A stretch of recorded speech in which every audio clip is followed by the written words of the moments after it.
Déclaration du bureau politique du parti Grande Solidarité Républicaine GSR, la main dans la main. Peuple béninois, dans la nuit du 3 au 4 mars 2024, la proposition de révision de la Constitution introduite par le Bloc républicain pour permettre à M. Patrice Talon de faire, sinon un troisième mandat déguisé, a été rejetée par 35 voix contre et 2 abstentions. La retransmission des débats étant en direct sur la télévision, comme les membres de la Cour constitutionnelle et nous, vous avez observé la tension, les menaces d'exclusion aux élections générales de 2026 qui ont suivi, tant du député Akhenatonde que du député Augustin Aranvoy-Blas, sans occulter les menaces à la paix. La mise en application de ces menaces ne s'est pas fait attendre. Une proposition de loi portant code électoral a été déposée quelques heures après à l'Assemblée nationale par l'UP Le Renouveau, suivie d'une contre-proposition du parti LD. Dans la nuit du 5 au 6 mars 2024, le DITES a été voté par la majorité mécanique, voire le trust politique de M. Patrice Talon. On y lit la violation sans ménagement de plusieurs dispositions de notre ordonnancement juridique et une option systématique d'absence de transparence dans l'organisation de la compétition électorale aux fins d'exclusion des partis concurrents et surtout de ceux qui n'ont pas de représentants à l'Assemblée, pourtant régulièrement autorisés à animer la vie publique. Ils n'ont pas fini de compromettre la paix pour des intérêts égoïstes. Malgré la levée de boucliers de la classe politique, dont leurs alliés de la mouvance, malgré l'appel de la plateforme électorale des ESC et malgré la demande d'apaisement des confessions religieuses, 2 partis politiques minoritaires dans le peuple, mais curieusement majoritaires à l'Assemblée, grâce à des élections frauduleuses, ont pris tout le monde en otage et ont voté le code dans la nuit du 5 au 6 mars 2024. Ce code électoral devant régir les élections pompeusement baptisées élections générales de 2026, il est inacceptable que cela se passe ainsi avec l'appui du président Patrice Talon. Comment comprendre qu'un parti qui a demandé en pleine élection législative, notamment l'UP, par la voix de M. Diogbenou, la réduction du seuil d'admission à l'attribution de sièges puisse subitement demander de le porter au double. Vous avez été témoin de la communication arrogante qui a suivi à nos frais. Même les confessions religieuses n'ont pu être épargnées. Poursuivant la lutte, le chef de file de l'opposition et le président du groupe parlementaire Les Démocrates ont successivement demandé, conformément à la pratique parlementaire et par écrit au président de l'Assemblée nationale, à avoir copie du code voté.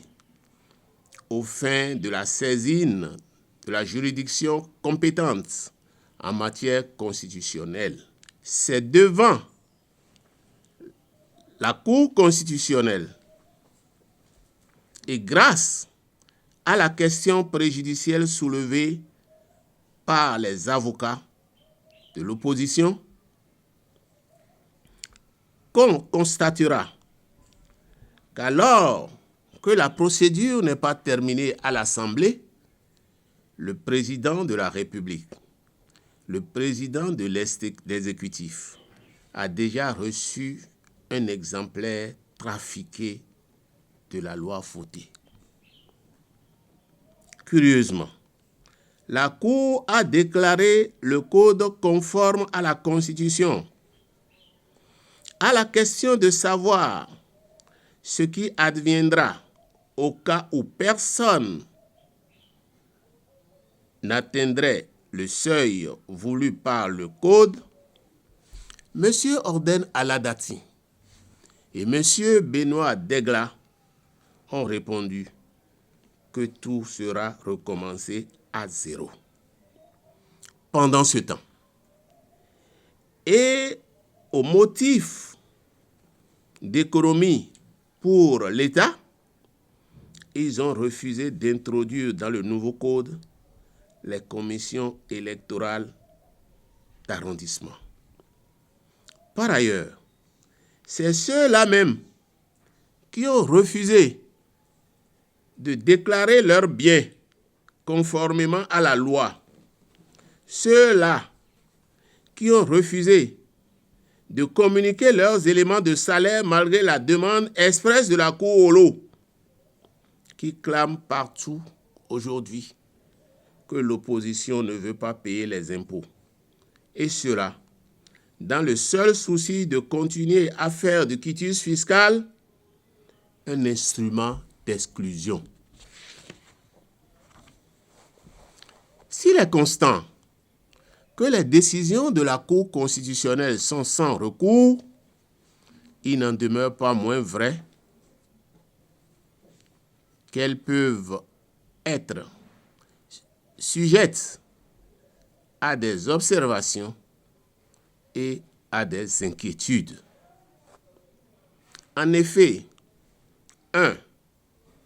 La Cour ne devrait-elle pas surseoir à statuer jusqu'à la fin de la procédure au Parlement pour se prononcer sur l'ensemble du dossier dans la mesure où, à la lecture du document mis à disposition par elle, l'opposition a dénoncé l'ajout et la soustraction frauduleuse de plusieurs articles. 2.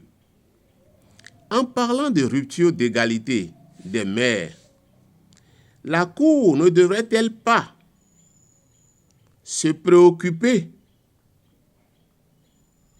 de la même question à l'égard des partis politiques régulièrement autorisés à aller à la conquête du pouvoir?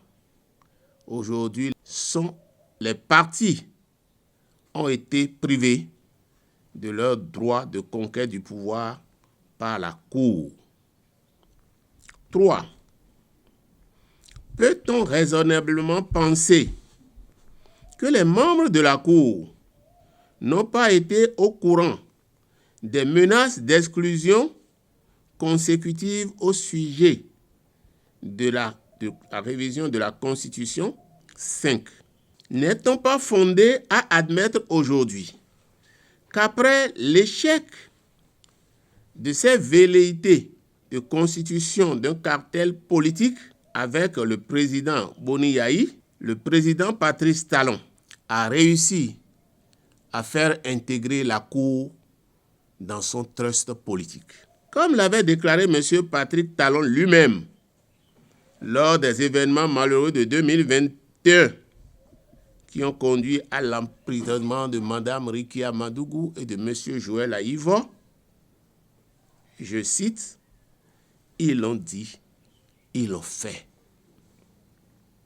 À présent, toutes les voies de recours sont épuisées. Toutes les institutions de contre-pouvoir sont devenues des institutions de pouvoir et il ne nous reste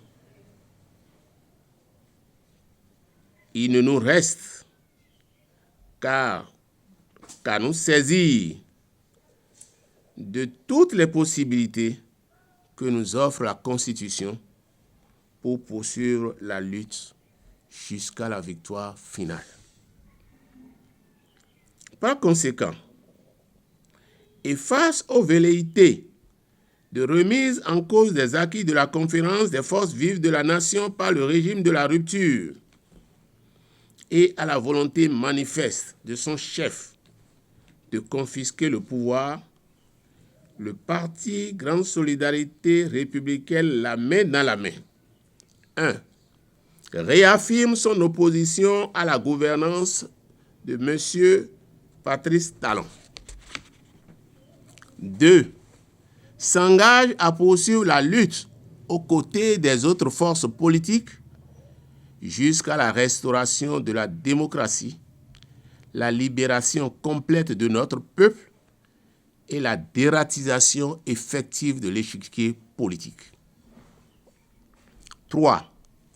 Appelle chaque Béninoise et chaque Béninois, chaque parti politique et mouvement, chaque personnalité à prendre ses responsabilités face à un homme qui nous trompe tous depuis 30 ans. Chère population, tous ensemble, disons non à l'imposture, non à l'envahisseur, non à la désignation du président de la République par la Cour constitutionnelle, non à l'utilisation des lois de la République pour s'offrir des monopoles, non à l'utilisation des lois de la République pour narguer le peuple. Vive la République! Le bureau politique du GSR, la main dans la main.